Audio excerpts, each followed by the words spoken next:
Muy buenas tardes tengan todos ustedes, amigos que nos acompañan en este su programa Haciendo Historia en tu Comunidad, que se transmite cada sábado después de la mesa de análisis a las 12 horas aproximadamente y se repite todos los miércoles, también después del tema del día a las 2:30 horas de la tarde. Nos encontramos transmitiendo en este su canal de televisión 151 desde la ciudad de Los Mochis, donde las palmeras alcanzan el cielo y se mecen borrachas de sol. También es la puerta de entrada al Cañón del Cobre de la Sierra de Chihuahua y la ciudad más progresista del noroeste de la República Mexicana. Es uno de los graneros de México y solo quedan los últimos vestigios materiales de los colonos que se ha ido borrando con el tiempo, pero permanece esta dinámica ciudad de Los Mochis que perpetúa al hombre de aquellas tierras donde los norteamericanos sembraron la semilla de este magnífico fruto que hoy estamos presenciando. Esta es nuestra ciudad de Los Mochis. Un saludo a todos mis amigos de los municipios de Ahome, El Fuerte, Choix, Guasave, Sinaloa, Angostura, Salvador Alvarado y Mocorito que nos ven por este medio. Les agradezco sus atenciones. 23ª parte de la crónica del 7º encuentro de cronistas e historiadores de Sinaloa y de Nayarit. Esta crónica continúa donde nos quedamos con la participación de nuestros amigos cronistas e historiadores en la crónica anterior. La organización internacional detalló que las autoridades mexicanas han argumentado que el proyecto debe seguir porque es de interés público y que los pueblos indígenas pueden refuncionalizar su vida espiritual en un contexto modificado por la construcción del proyecto. AIDA espera que las autoridades judiciales den continuidad al proceso y confirmen la suspensión y finalmente la cancelación de los permisos del proyecto para salvaguardar los derechos de las comunidades afectadas. Es necesario que el gobierno mantenga las congruencias entre la protección de los derechos humanos y del ambiente, cancelando los permisos otorgados al proyecto Las Cruces y amparando así los derechos de las comunidades afectadas. Dijo Thompson, México tiene la oportunidad de fortalecer la tendencia mundial hacia la energía limpia, alejándose de proyectos como las grandes represas que emiten gases de efecto invernadero y agravan el cambio climático. Así lo añadió. ¿Cómo efectuar la presa o cómo efectuará la presa de los Usaquicas? El río San Pedro Mezquital, con longitud de 255 kilómetros y que drena una región de 26.480 kilómetros cuadrados, es el séptimo más caudaloso de México y es además el principal proveedor de agua dulce y de nutrientes para marismas nacionales, el humedal más importante del Pacífico mexicano. Adicionalmente, alberga culturas milenarias en su cuenca, como son los pueblos Nayeri, el Cora, Huizarica, tepehuanes y mexicaneros, para quienes el río provee sustento y formas de vida, además de ser fundamental en su espiritualidad y eje de sus tradiciones e identidad cultural. La represa del mismo cuerpo de agua provocaron también impactos sociales, pues los territorios, los lugares sagrados, centros ceremoniales y senderos milenarios de las comunidades indígenas quedaron inundados. A ellos se suma que provee alimento para la pescadería local. El embalse inundaría el pueblo de San Blasito y afectaría además el pueblo de Zaicota, así como a 14 sitios sagrados y un centro ceremonial, fuentes de cultura y vida espiritual de los pueblos indígenas de la zona. También restringirá el agua y nutrientes que el río lleva a marismas nacionales, uno de los bosques de manglares más grandes de México. En junio del año pasado, durante una conferencia de prensa en el Centro Nacional de Comunicación Social, Santos de la Cruz Carrillo, representante de la comunidad Huizcarrica, sostuvo que más de 4.500 hectáreas del territorio de las comunidades se veían afectadas, a pesar de que ahí llevaban a cabo sus tradiciones, culturas espirituales. Las cruces destacaron viola los derechos humedales de las comunidades y pueblos indígenas que allí habitan, ya que no se vela por el interés público de proteger y conservar los ecosistemas prioritarios para la biodiversidad, que además son necesarios para la adaptación y mitigación del cambio climático. Continuamos con nuestro amigo maestro Rigoberto Guzmán Arce. Ponencia, Paseando por el Centro Histórico de Ixtlán del Río, Nayarit. Es un cronista adjunto de Ixtlán del Río. Con motivo del centenario de la independencia de México, el 16 de septiembre de 1910, en los portales de su cabecera se levantó el acta donde la antes villa de Ixtlán fue elevada a la categoría de ciudad. Durante marzo de 1911, Martín Espinosa inició ahí la insurrección maderista contra las fuerzas federales. Después de la Constitución de 1917, Nayarit fue declarado Estado libre y soberano, siendo Ixtlán del Río uno de los 17 municipios. Y el primer presidente municipal, el señor Nicolás Castillo Castillón. En el año de 1925, precisamente en el mes de marzo, se construyó la vía del ferrocarril del Pacífico, que uniría definitivamente el noroeste con el occidente y el centro del país. Por ese mismo año, pero en el mes de abril, con motivos políticos, Ixtlán del Río fue declarado capital del estado de Nayarit por 10 días y el gobernador fue Ismael Romero Gallardo. Entre 1926 y 1927 se generalizó la guerra cristera y el territorio de Ixtlán fue escenario de escaramuzas en las que participaron alzados provenientes de vecinos estados de Jalisco. En los años 40 y 50, con la carretera Tepic-Guadalajara, inició la consideración de la actividad comercial en dicha cabecera. En los años posteriores, al 3 de junio de 1932, debido a un fuerte temblor de tierra, la torre de la iglesia parroquial fue derribada. En 1942 se construyó la carretera internacional. Ixtlán del Río siguió siendo paso obligado de las principales comunicaciones, persistiendo su auge de famosa calle Real, corazón y arteria de la economía ixtlense. En el año de 1981 se inauguró el servicio de drenaje que tanta falta le hacía a esta ciudad. En 1989 se inició la construcción de la autopista Plan de Barrancas y en 1994 se prolongó hasta la capital del estado, con la cual disminuyó el flujo de vehículos y por lo tanto el comercio y los servicios de la cabecera municipal. En 1996 por primera vez comenzó a gobernar un alcalde perteneciente a un partido político distinto del que mantuvo la hegemonía por décadas en Ixtlán del Río. Hoy en día el municipio goza de un amplio desarrollo tanto como económico como industrial. Ixtlán del Río puede ser pequeño, pero es muy hermoso, la verdad que sí, lo hemos recorrido varias veces. Lo que más destaca en este ámbito mayormente es el municipio de la parroquia del Santo Santiago Apóstol. El estilo arquitectónico de su construcción es barroca novohispana y rococó. Este último estilo se aprecia en las molduras y adornos que posee la edificación. Esto lo hace particularmente muy bello. También posee influencias notables de arquitectura plateresca y gótica, de hermosa cantera rosa, donde sustenta un nicho muy especial en el que se encuentra la Virgen de la Inmaculada Concepción sobre una repisa o guardamella en forma de trinche, sostenido por un ángel y todo bordeado por un rayo de luz, único en su género. A los lados se encuentran dos ménsulas con sendos ángeles que la resguardan. Otro ejemplo del rococó presente. El reloj antiguamente estaba empotrado en la torre y hacia 1930 se le hizo ese nicho y quedó en ese lugar en 1980. Se cambió el reloj y por la actual insistencia del Club de Leones. En su parte interior se formó de cruz latina y el altar es de estilo clásico. Tiene coro, sotocoro y púlpito, así como pinturas y esculturas de imágenes muy importantes.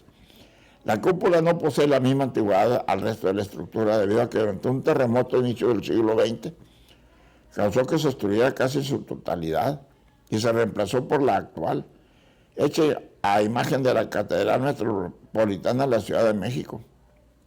Esta recia y bonita construcción fue terminada en el año de 1851. Así ostenta la fecha en la cúpula parroquial en los lados norte y sur, pero sus inicios deberían ser a mediados del siglo XVI, de 1560 a 1570, ya que Fray Francisco Lorenzo, evangelizador del sur de Nayarit, procedente del convento de franciscanos de Aguacatlán en 1551, iba poniendo cruces y evangelizando por donde pasaba, por lo que Chalpan y Chatlán no podía ser la excepción. Esta iglesia estuvo primeramente dedicada a la Inmaculada Concepción hasta mediados del siglo XIX. Primeramente fue capilla de visita de Jala hasta 1723, cuando se convirtió en vicaria, y en 1800 se convirtió en parroquia, siendo su primer cura Buenaventura González Hermosillo. Otros destacados curas que han pasado por este curato son Salvador Rafael de la Brambila y García de Alba, un gran sabio, creador de la Biblioteca de México; Francisco Severo Maldonado, sabio e intelectual que participó al lado de Hidalgo en la independencia de México; editor del periódico El Despertador Americano; Justo Barajas Miranda, maestro y cura de gran trayectoria, sus restos están en la propia parroquia. El portal, edificado en 1889, funciona como mercado municipal hasta 1944. Fue el maestro cantero don Cruz Parada su constructor en el siglo XVII. Este terreno fue parte donde estuvo la capilla y hospital de indígenas, terrenos que pasaron a propiedad del gobierno y proyectos, varias obras, entre ellas una escuela, un cementerio y el mercado, además de las plazas públicas. El mercado se conoció como Portal Abasolo o Plaza Tobar, pero la gente prefirió llamarlo Portal Redondo. Originalmente el piso fue de cantera y en su corredor hoy podemos encontrar las nieves de garrafa, el pollo de la picha y los dulces de la carreta. Edificio construido por el ingeniero Pedro González en 1896, conocido como La Tereseña, por su propietario Teresa González de Ramírez. Después lo ocupó su yerno, el señor Santiago Daniel Yeme, el árabe, quien huyó a Guadalajara en 1935 a causa de la lucha agrarista. Fue asiento de los poderes estatales de 1925, cuando Ixtlán fue declarado capital del estado hasta 1953. Fue el Hotel Central, después lo adquirieron los hermanos Hernández Ramiro. Principalmente el arte de arquitectura que domina en el municipio es el barroco novohispano, muy presente en el centro de su cabecera municipal, y existe una gama de arquitectura que contrasta de clásico de antiguos hogares a los contemporáneos. El centro multinacional CENIX ha sido muy relevado en cuanto a su eficiencia y recientemente se ha estado erigiendo centros comerciales y tiendas departamentales con notables espacios, bodegas, Aurrera Soriana. Fue traído desde Francia por el señor Diodoro Partida. Su plataforma se construyó con cantera labrada y armada por artesanos de Tonalá, Jalisco. En 1907 quedó instalado y se inauguró en el ambiente festivo y popular, escenario principal durante los festejos del centenario de la independencia de 1910. Se ha utilizado para el tradicional grito del 15 de septiembre y diversos eventos artísticos y culturales. Continuamos con el doctor Francisco Padilla Beltrán. Ponencia: las juntas patrióticas y la fiesta cívica de Culiacán durante el Porfiriato. Cronista municipal de Culiacán, Sinaloa, cronista oficial. A partir de 1904, el fervor y los sentimientos patrióticos disminuyeron sobre ellos las siguientes notas. Así lo sostiene. Nadie ni se forma juntas particulares, ni se levanta en entusiasmo, ni se procura llenar con la iniciativa individual con números siquiera de la celebración de la fiesta. Hemos llegado a pensar que los únicos obligados a trabajar para conmemorar una fecha gloriosa son los 11 generosos personas que integran la Junta Patriótica. Y si ellos nada hacen, los demás, los particulares, el pueblo, tampoco deben hacer nada, ni siquiera secundados por un ligero esfuerzo. Los esfuerzos de nuestra Junta Patriótica, si no, a su vez es una actividad, cuántos obstáculos están a nuestro alcance. y que todas nuestras tendencias miran hacia el deslucir los actos que las juntas preparan. Por todas partes levantamos tropiezos, por todas partes hacemos sugerir dificultades, y no es raro ver que las personas que abandonan sus negocios para dedicarse a la tarea patriótica, con una clase media tan inerte que necesitaría de una poderosa máquina para moverla y darle impulso, una clase alta, indispuesta siempre para el esfuerzo patriótico y dispuesta siempre para la censura. Entre la generación de la etapa dorada del ritual cívico y de la generación de la tendencia, no hay una ruptura, sino continuidad. Lo distintivo de esta nueva etapa es que hay un contexto histórico-cultural que influye en la definición de la primera y segunda generación de intelectuales. El Club Jacobino, después de 1904, se diluyó, se reactivó nuevamente en 1909 con la elección del gobernador. Los jacobinos optaron por construir 11 espacios de sociabilidad. Manuel Bonilla, en 1904, fundó la Sociedad de Artesanos de Occidente. Y de Bolso de Velázquez y Ponciano Verdugo organizaron la Sociedad de Artesanos. Bernardo Vázquez, integrado por 20 obreros. Carlos Filio creó escuela de nivel básico, fungiendo como director de la escuela modelo del distrito. Sus auxiliares fueron Nabor Tapia Jr., Julián Chávez y señorita Dolores Vega. En esa etapa proliferaron escuelas en Sinaloa con el distrito de Culiacán para 1907. Se contabilizaron cientos de varones como de mujeres. En 1905, Gabriel F. Peláez reactivó el Centro Artístico Literario y se integró con miembros de la primera y segunda generación.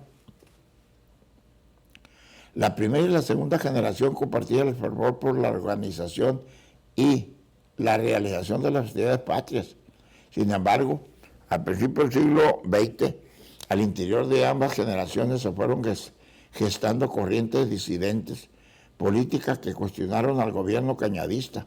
Por un lado aparecieron los estudiantes del Colegio Civil vástago de familias de antiguos liberales juaristas marginados del poder en la elección de 1900, donde se contendieron para la gubernatura el porfirista Alejandro Redo y el opositor José Ferrer, con su epicentro en Mazatlán. El estudiante del colegio Rafael Buelna, sobrino del liberal juarista Estaquio Buelna, encabezó un grupo de compañeros en favor de Ferrer y en contra de Redo. Esta actividad le costó ser expulsado del colegio y como consecuencia fue perseguido por el gobierno local, orillándose a sumarse en 1910 a la Revolución Maderista. La otra vena disidente provenía de algunos miembros de la primera generación. El ingeniero Manuel Bonilla fue fundador de la Sociedad Motorista de Occidente. Se convirtió en dirigente de los agremiados, de los que se destacaban obreros, gente con varios oficios y profesionistas. Bonilla optó por la oposición al régimen porfirista, participaron en los clubes disidentes del lado de Ferrer para 1910 junto con el comerciante Amadeo Zazueta. Se sumó a los clubes antireeleccionistas y cuando Francisco I. Madero llegó al poder, Bonilla se convirtió en el jefe supremo de la revolución en Sinaloa. Los principales se sintetizaban en un esfuerzo tremendo, en una honradez, en una lealtad y buena fe, progreso, unión y fraternidad. La organización, para cubrir los gastos de su agremiado por fallecimiento o enfermedades, realizaban corridas de toros y obras de teatro para llegarse a recursos monetarios, para educar a sus miembros. Tenían una escuela y una biblioteca bien organizada, dotada de muy buenas publicaciones, periódicos del país y del extranjero. Al mismo tiempo se impartían conferencias con temas referentes a los diferentes oficios del trabajador y sobre el alcoholismo. Los aniversarios de la ciudad iniciaban con una obertura de una marina ejecutada por la orquesta de Florencio Limón. Luego se pasaba lista, se instalaba la nueva directiva y se entregaban diplomas a sus socios por su adición y honradez y amor al estudio y al trabajo.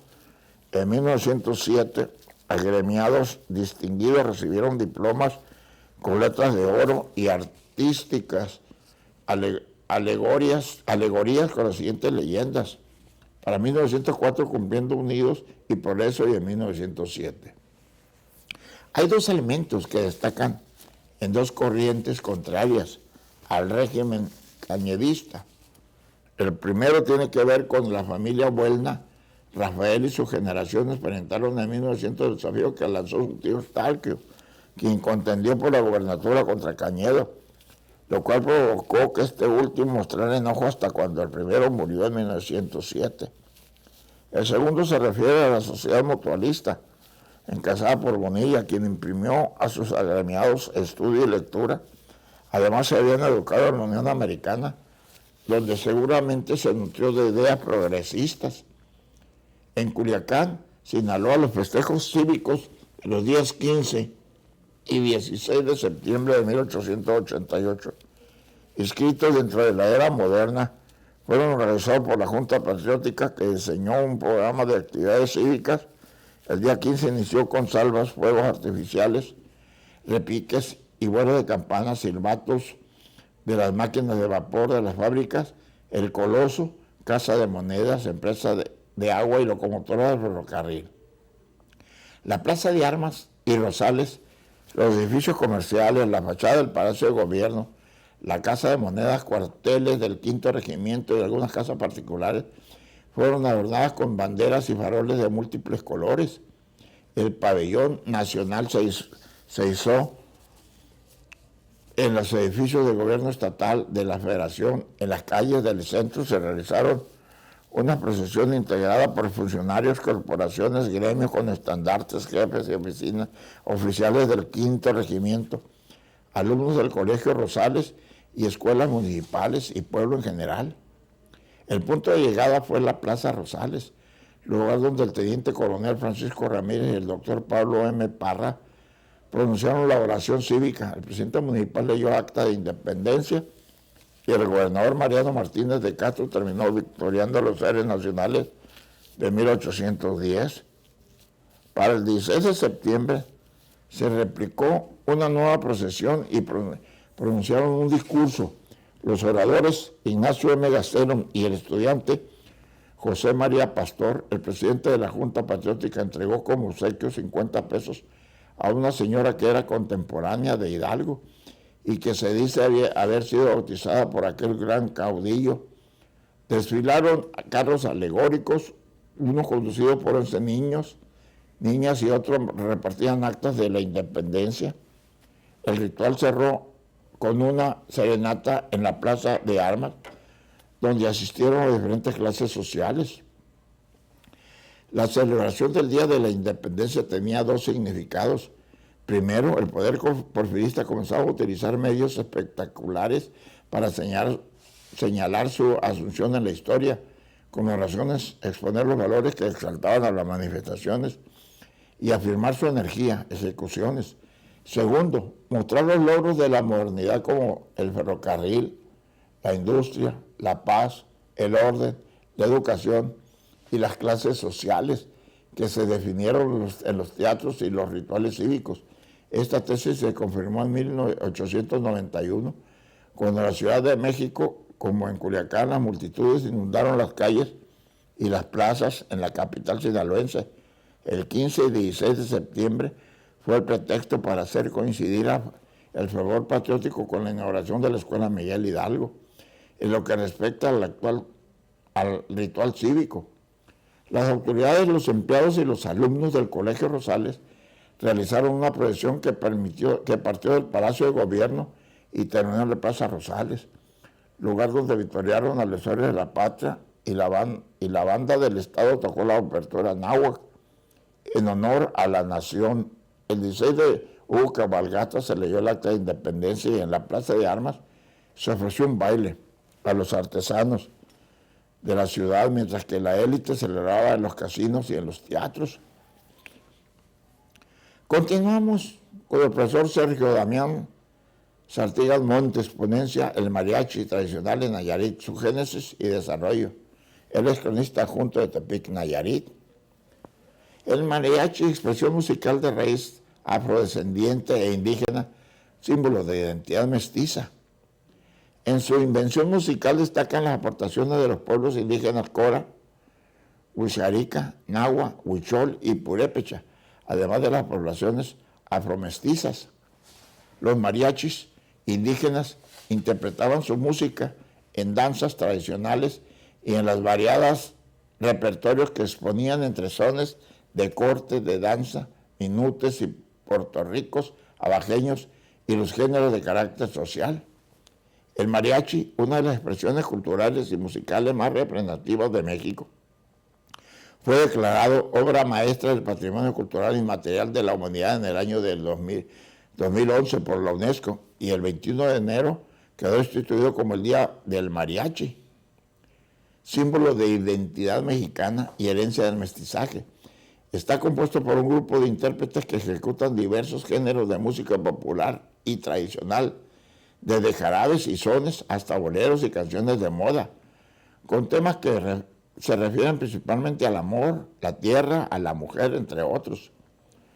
Algunos elementos de composición musical y de imagen que hoy distinguen al mariachi distan mucho de las primeras agrupaciones cuya existencia data del siglo XVI, alcanzado su consideración en la primera mitad del siglo XX.